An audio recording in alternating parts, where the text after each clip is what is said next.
Hello folks! Well, I think it's fair to say we have entered the West. What I guess we'll notice here as we venture through the West, or maybe as we've noticed already, there are a lot more train stations. This is the Great Overland train station behind us. I guess it sort of makes sense because back in the day, the train was the only effective way of connecting one town to another. Unless, of course, it had a river. The train was the only option out west. The Great Overland Station was once hailed as one of the best train stations in the West. So I think it's only fitting that as we begin officially entering the territory of the Western United States, that we start off here. Now why am I saying this begins our journey in the actual Western America? Well, we have entered a new state. Missouri is no more for us here on the Frontier Americana tour. We have entered our first new state of this tour, and I'm very excited. Welcome to state number 29, Kansas.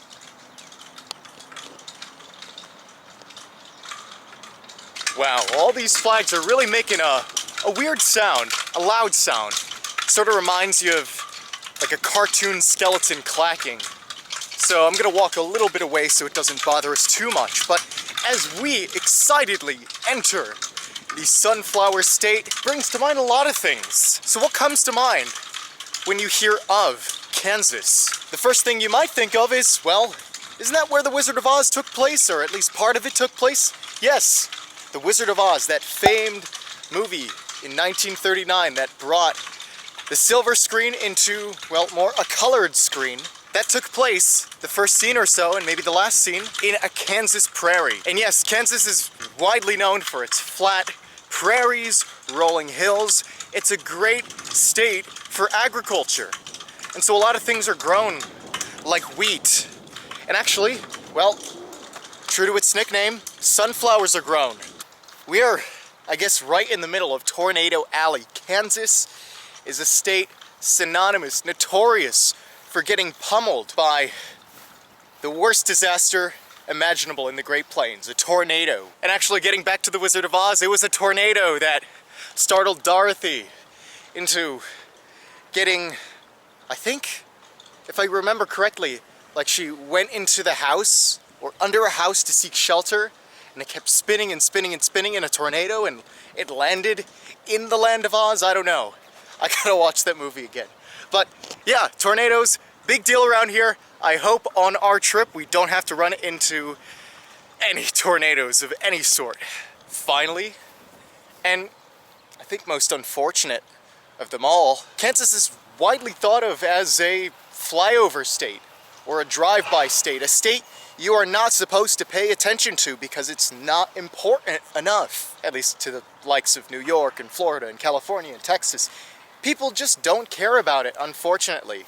But we on the Coverage Project are here to debunk that widely held notion.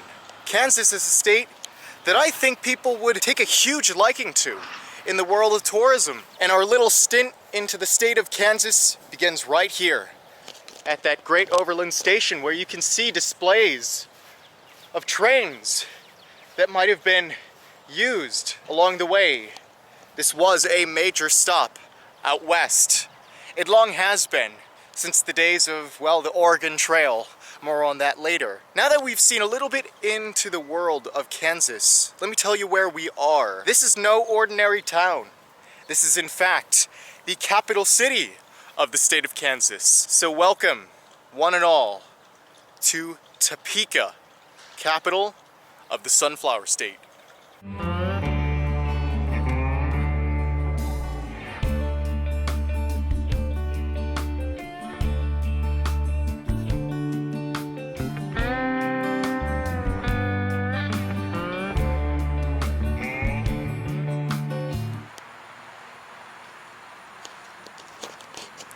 Topeka is located in northeast Kansas.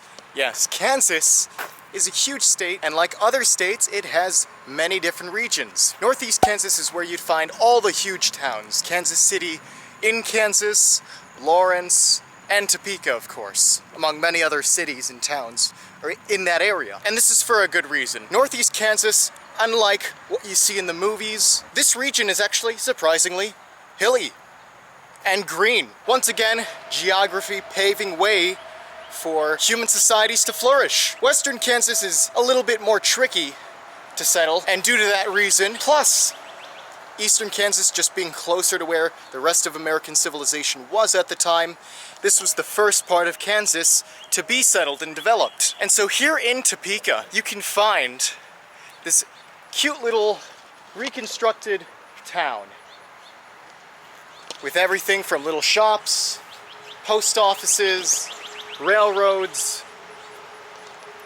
It's got it all here at the old prairie town.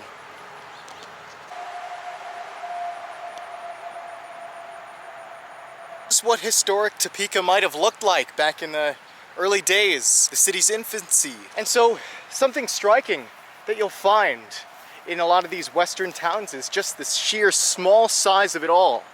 This was the whole town, just a little block in size, and that was all people really needed.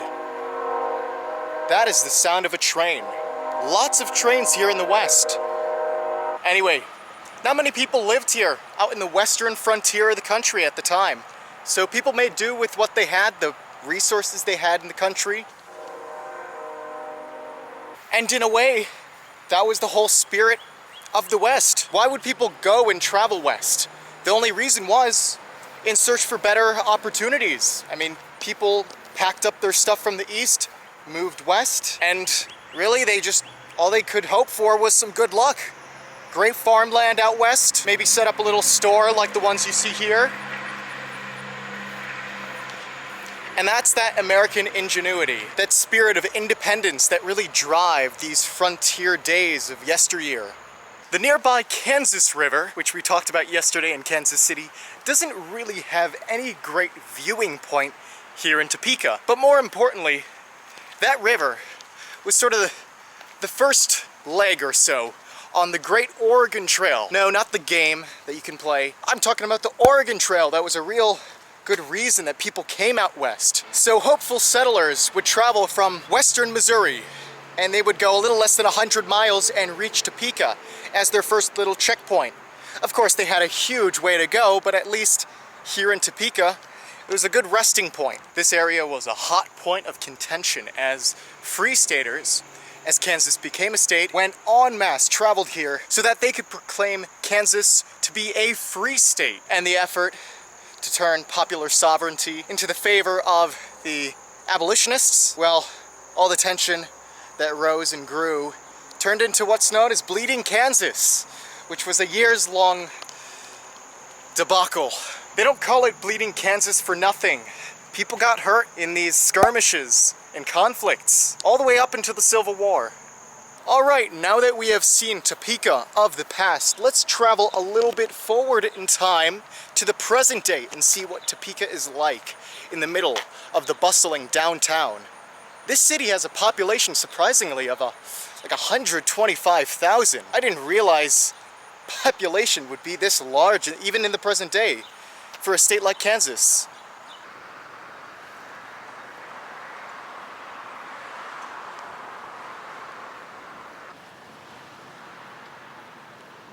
Being that we are in the capital city of Kansas, of course, we gotta take a visit to its esteemed Capitol building. And one thing to note right out of the gate, this is a Capitol building designed for the tourist experience in addition to whatever political matters go on inside. This is the first Capitol building complex where I've seen an underground parking garage designated for tourists, visitors.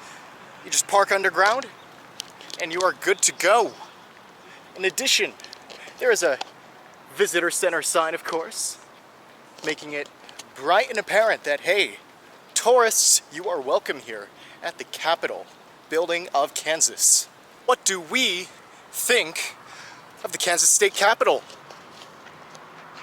Personally, I can dearly appreciate the fact that there is such contrast in color and shading in this building. Sure, it's a grand old tall building.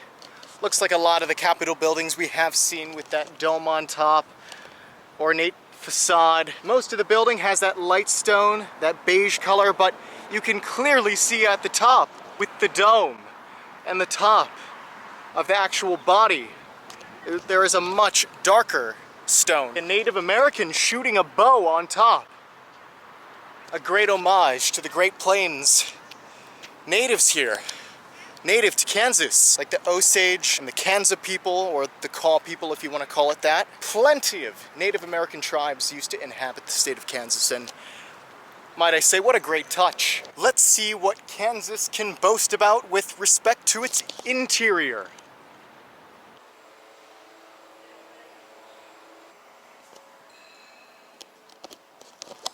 So we've just entered in this corridor. It almost looks like, are we in some frontier prison?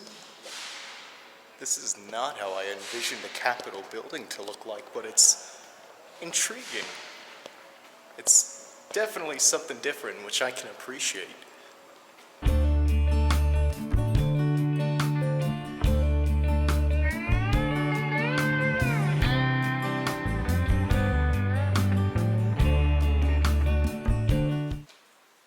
This is really like a labyrinth of sorts.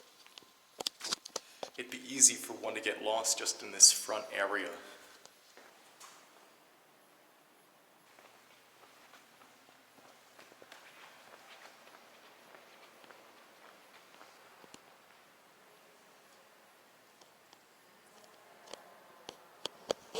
Man, I love when a state capitol has a rotunda visible for people at the bottom to see what's at the very top.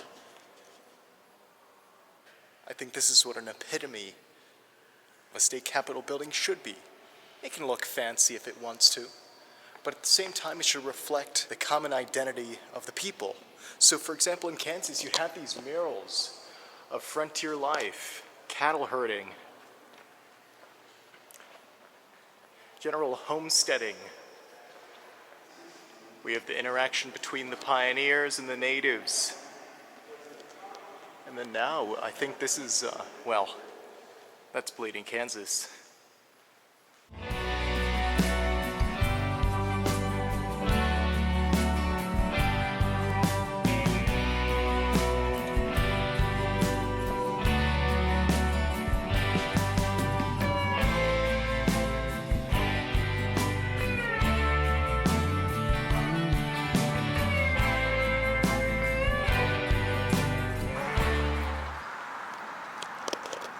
That was pretty fun. Yeah, I've got to say, that was one of the most, if not the most tourist-friendly Capitol building we have seen here on the coverage project so far. I wonder if other states can match what Kansas offers.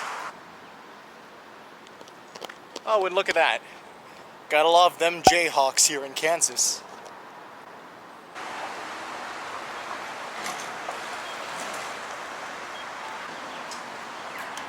How you doing, my friend? Yeah, modern Topeka is something to behold. You might think of it as just a frontier town, and for much of history it was, but you can still see that in the modern day today. There's still a lot of action going on for Topeka.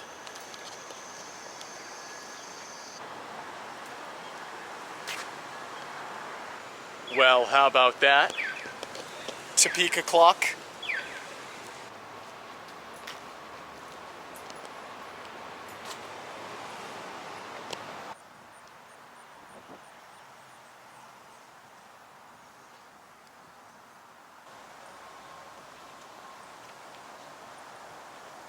When we were in Little Rock, Arkansas, another state capital here in the US, we talked and discussed about the Little Rock Nine. Now, that was a major controversy in the 50s, and it was a huge deal, which we now look back on in history as a good thing, a paving of the way for the rights of all citizens in the US. But that was a mere aftermath of a landmark Supreme Court decision, Brown versus Board of Education. And that all started here at this little schoolhouse, Monroe School in Topeka, Kansas. Now, Kansas as a whole was a very integrated society between different ethnicities. The school system was integrated, so that meant no matter what your race was, white, black, Hispanic, whatever, it was generally integrated. However, in Topeka, Kansas, there was still legislation that allowed for the segregation of races. And that meant the children of the African American community here in Topeka had to have their own schoolhouse, separate from another schoolhouse. For a long time in American history, that was just the tragic case. Schools like these, all over the country, and especially in the South, were segregated up until the Civil Rights Movement. So a group of parents here in this community, they said, gee, this is not right. This is not how it ought to be. This does not reflect upon our American values. So they challenged the Board of Education here. And it went all the way to the Supreme Court. And finally, after long periods of trial and deliberation, or whatever they do in the Supreme Court, they deemed that the separate but equal status that had been going on in this country all the way up since the late 1800s was not only unconstitutional, but a bit messed up. So finally, they deemed that schools across the country would be integrated. So no matter what a child's race may be, they would have equal opportunity to go to the same schools, meet the same people in the community. And that was a landmark thing because nothing like that really took hold for the Civil Rights Movement. And it also set a big precedent. It got the ball rolling for later civil rights issues here in America. So you could thank this little community of Topeka that we have the civil rights we have today. And so Monroe School here in Topeka, Kansas has now been preserved as a National Historic Landmark, the Brown versus Board of Education Historic Site. Well, what a grand old day we have spent in Topeka, capital of the Sunflower State. You know, I think I've reached the peak of my energy, as I'm a bit tired right now. I hope you guys can forgive me for that pun. Just had to do it. But yeah, if you are a fan of Kansas like I am, or just want to know a little bit more about this underrated, underappreciated state, do not fret. We have more Kansas locations coming up here on the Frontier Americana tour. I don't know why. Since I was a young child, I've always been enamored by Kansas, just as a state. I don't know why. Maybe just being in the center of the country, smack dab in the middle. Maybe just not knowing enough about it and just having that allure of, wow, I would love to visit that state someday. I am really glad that for the first time ever, we get to experience this together on the Coverage Project. Our first visit to Kansas. Better yet, we also get to celebrate the fact that not only are we in Kansas, but we have reached our 25th capital city. Being that America is composed of 50 states, that only means one thing. We are halfway done with capital cities here in the US. That's so exciting, just in my mind. Halfway done with the capitals. But yeah, Kansas, a wonderful prairie state land where anything can happen. We could have just ordinary fun adventures, or at the same time, a tornado could pick us up, drop us in some fantasy land. We'll have to click our heels 3 times to get back. That wouldn't be pleasant, but you know, it would be an adventure nevertheless. So, standing here on this cloudy day in Topeka, Kansas, in front of the famous Monroe School. More travels to come. I will see you at the next location.